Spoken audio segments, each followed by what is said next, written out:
It's currently Sunday the 27th. I've just spent the night in Estes Park, and today I'm going up to the Rocky Mountain National Park, doing a walk that I'm actually really excited for. It's probably one of the bigger ones to do. I think it's about 15 kilometers, about 5 hours. Not as much of an elevation gain as the ones that I was doing in Vale, but still starting off at a very high altitude. And yeah, going to be like going to see some alpine lakes and stuff, and people the last few days have done the walk and said that it's like clear enough to actually get to the top, which will be the first time that I'll actually be able to complete a proper trail. So very excited for that. Also, it is Mother's Day, so a shout out to Ginny. Happy Mother's Day, Mother. Hope you're having a great day at the beach.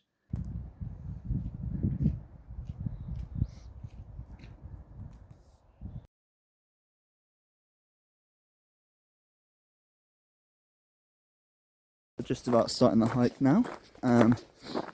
Right in the heart of the Rocky Mountain National Park, which is honestly just stunning. The guy driving me in was really nice, telling me a lot about this place. Saw like a few types of deer, nothing like the stuff that we have in England. You can see these kind of mountains around. These are the mountains that, if you watched the last video of me by the lake, kind of the mountains in the distance, this is them, right up close and personal. Got a nice little frozen river. There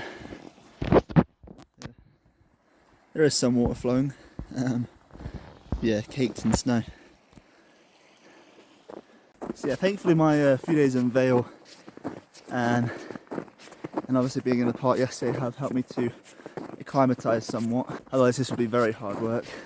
Because already starting off at today 2,700 metres, which is probably 200 metres than any of the points that I started off at Vale.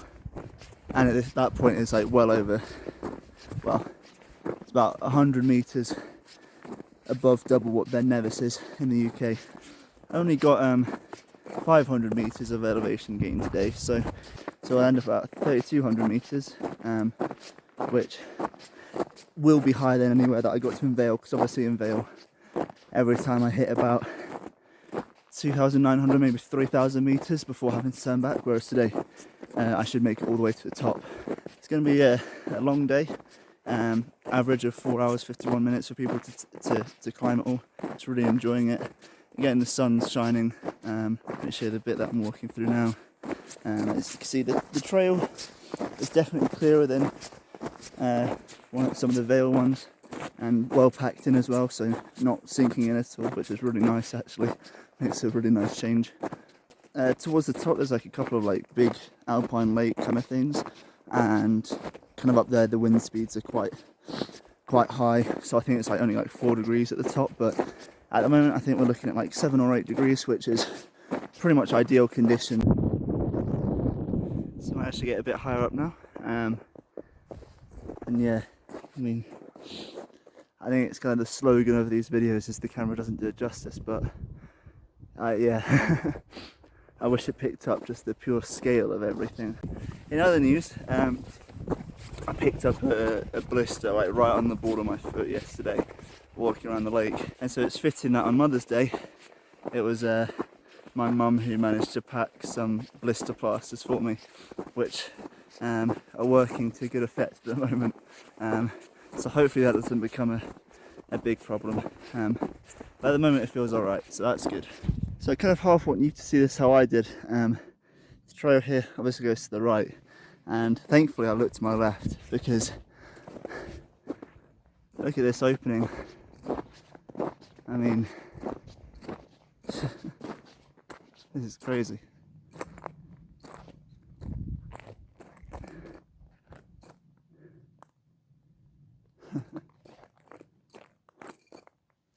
Wow.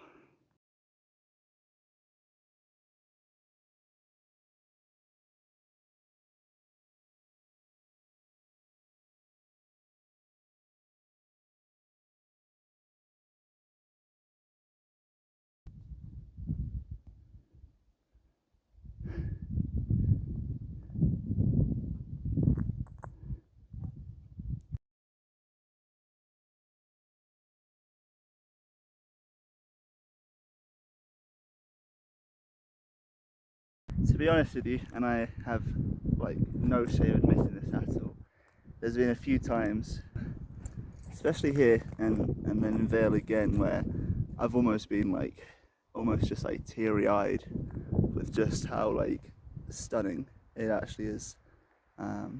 This place is just, yeah, it's unreal, and it's it's hard to work out if you know you're out of breath because of the walk or because of the views, and I think that's a good thing.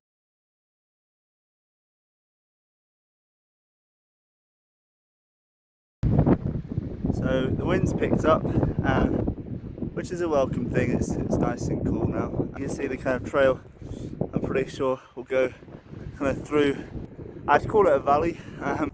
So yeah, kind of leaving like the rest of the park behind that way and kind of just heading deeper into the kind of the mountains, I suppose.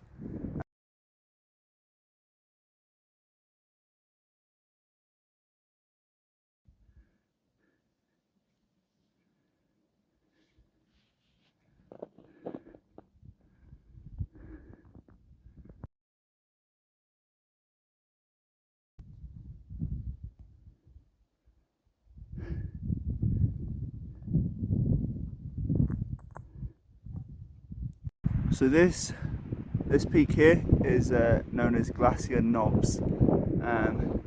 Apparently it stands at 2,900 meters tall. So I will get to a height that's higher than that, but obviously more gradual on the way around. Soon, got a very steep climb.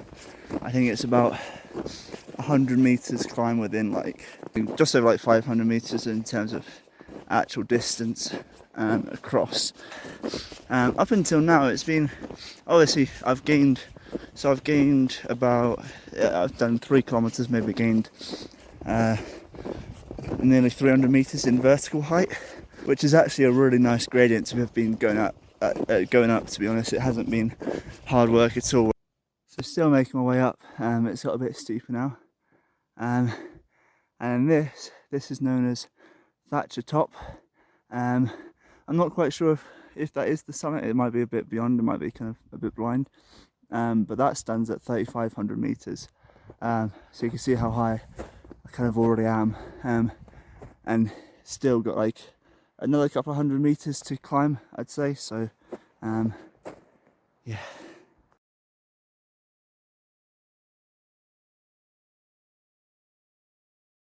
This is the kind of the main steep bit before the lake, I think.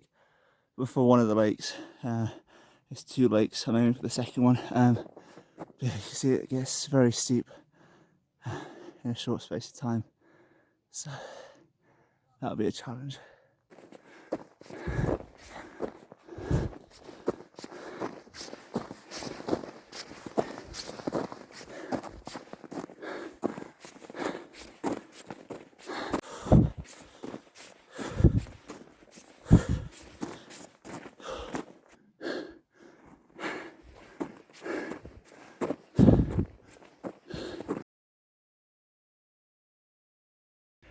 So that was the first mountain I pointed out over there. We're about 2/3 of the way up here now. It feels almost vertical at this point. But as you can see, almost at the top, and then should be at the Lake of Glass. But yeah, it's getting very windy now because I'm just about at the first of the lakes. And oh my gosh, I could already see. Look at this. Wow.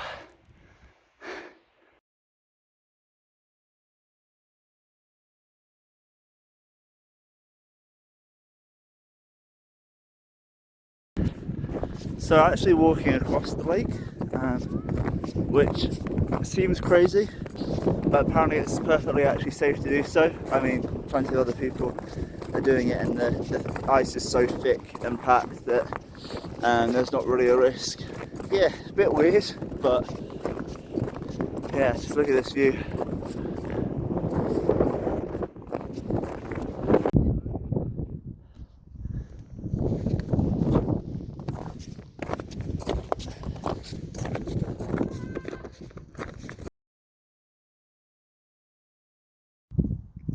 see if my eyes are kind of decent enough. I'd say it's probably about 300 meters long in terms of the walk across.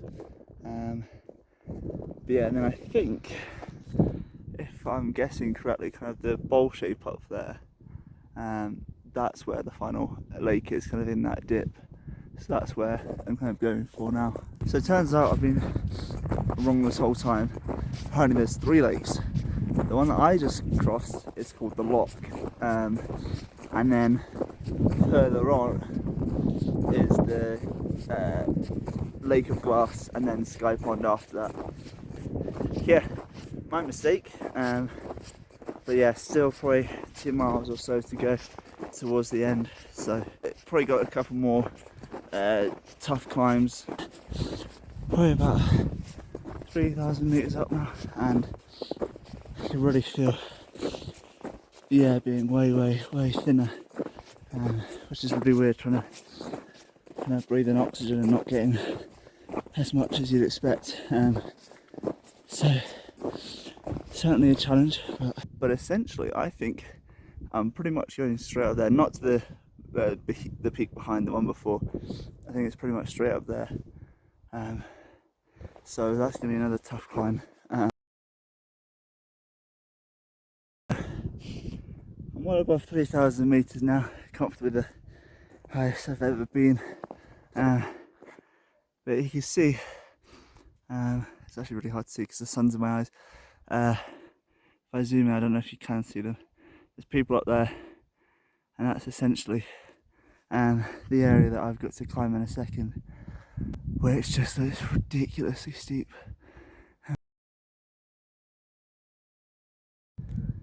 So yeah, still got all this to get up.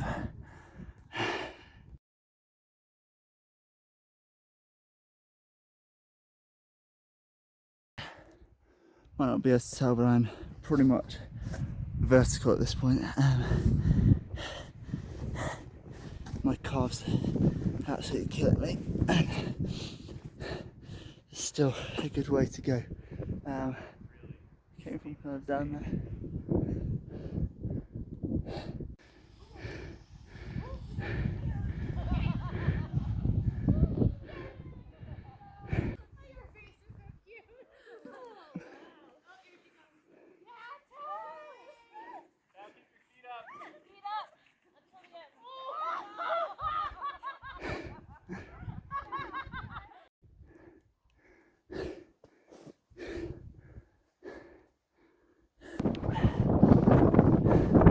So here's the Lake of Glass. It's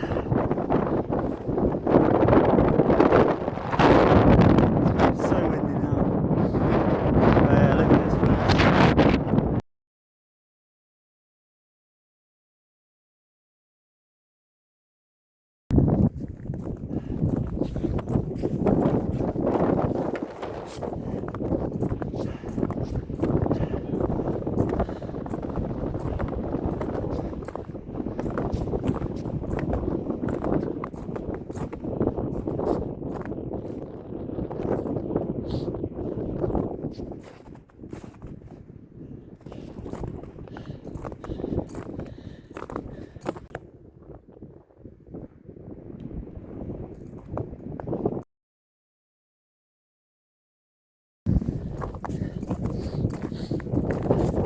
So yeah, once again, walking across the lake.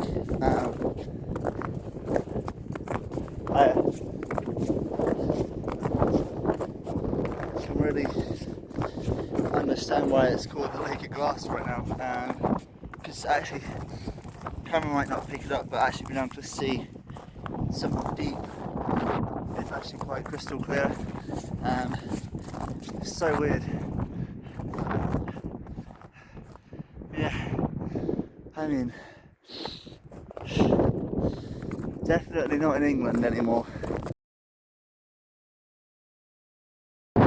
So the Lake of Glass just down there, and then just about to get to Sky Pond now.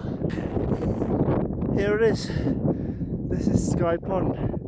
You can see a bit of Lake of Glass just in the gap there. But yeah. Oh, I can't believe believe it.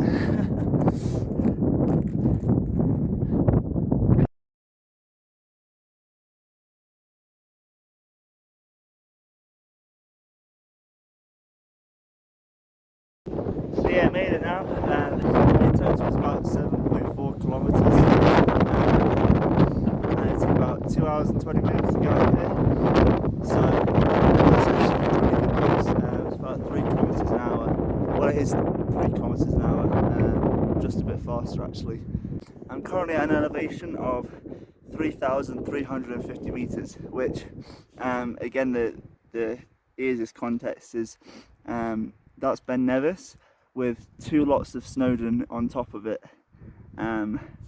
So the air is very thin, and towards the end of the bit now I'm feeling a bit kind of almost a bit nauseous, I think just from the altitude, but I'm absolutely fine. I'm going to have some lunch, go drink some water. But yeah, I actually feel almost like a bit emotional, like just I think a mix of the achievement of getting up here, but also just the views and everything to do with it. It's incomprehensible and it's impossible to describe or justify. Be here. It's just amazing. Definitely the best part of this trip so far. I'm so glad I've done it. So yeah, it will round out towards 15 kilometres towards the end, getting back. But probably won't take me as long to get down, obviously because it's downhill.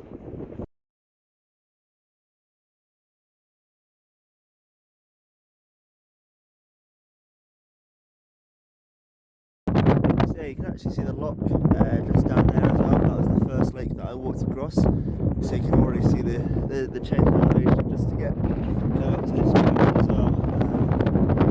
Yeah, what a view. And now I have to go back down this really steep bit again. But yeah, you can see just how steep it's going to be.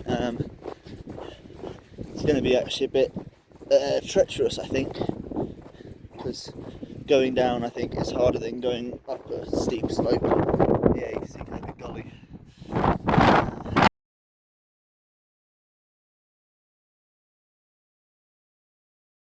So back on this section, and I really do think there's only one plausible way down, you know.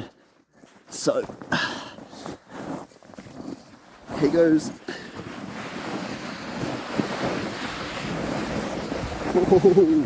Whoa! Whoa! Oh my gosh!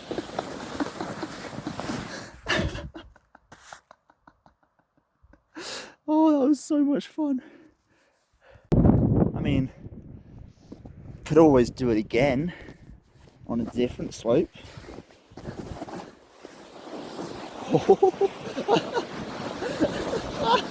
Whoa! Okay, tripped a bit on that one. Oh my gosh. There's no way it happens 3 times in a row, right? Oh, it's a bit thin. There we go.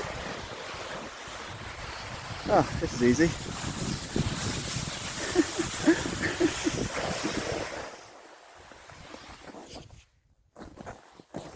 That one was a little less impressive, but it's a very efficient way of getting down.